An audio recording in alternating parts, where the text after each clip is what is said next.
Hello everyone from the Household of Faith. I am going to, this is the cabbage, okay? And it's just in the top of a bottle.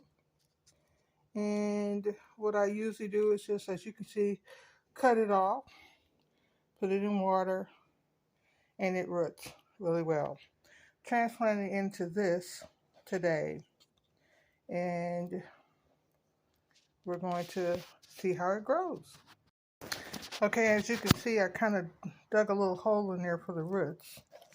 And we're going to put the roots down in there pretty good. And then we're just going to push the soil around it. I have not had any success with growing these like this so far. But I'm going to keep trying because the food scraps are always a good source to start again. But we'll see.